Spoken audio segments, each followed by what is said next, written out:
The matter is going to start in 5 seconds. Start. Mr. Chairman, sir, may I have the opportunity to participate in this debate?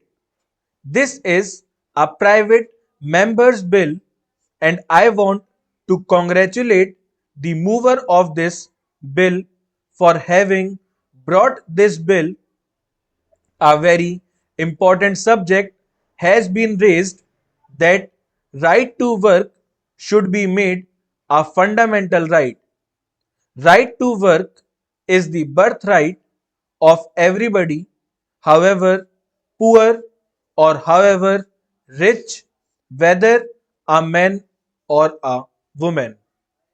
We have right to property as a fundamental right in our country, but it is really sad that right to work, which provides right to live, should not be made a fundamental right and should only be a directive principle. Why has this happened? Why could it not be made a fundamental right till now?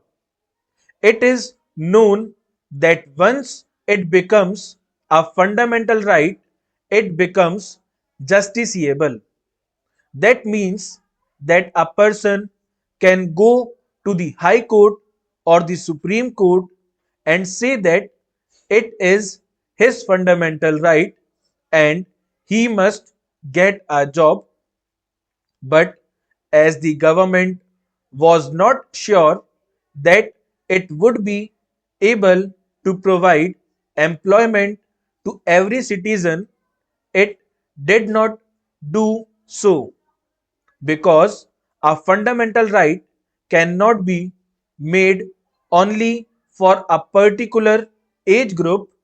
It is for all citizens, and every unemployed citizen can come to the court and claim his right for a job to be given to him. That was the real apprehension, reluctance on the part of the government, but this helps us to raise a larger economic issue of how we can create conditions in our country where every work worthy person would have a job. It is this subject which is being debated, and this is what should be debated as the most important subject in the parliament and in the country today. Unfortunately, I find very few people taking interest in this today.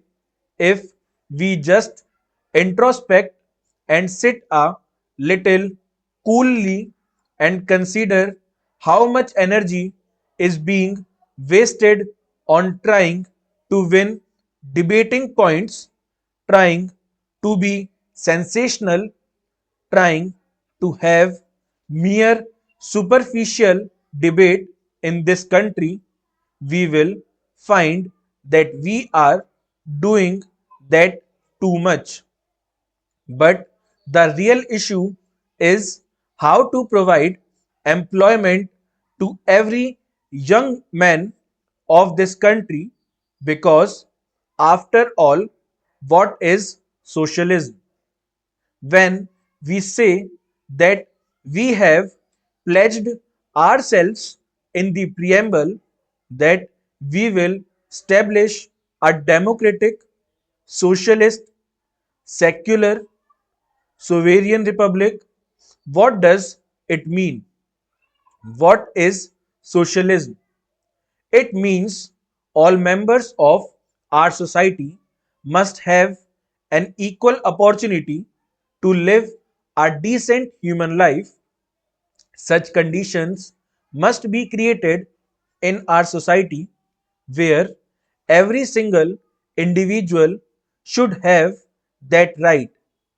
That is the simple meaning of the word socialism, a society where a few do not have an opportunity and a right to exploit and extort. Such a society should be created, and this is what socialism means. And to bring it about within the framework of a democratic structure, that is, by the will of the people, is the meaning of the concept which our founding fathers have enshrined in the Constitution when they said that we will have a democratic socialist society.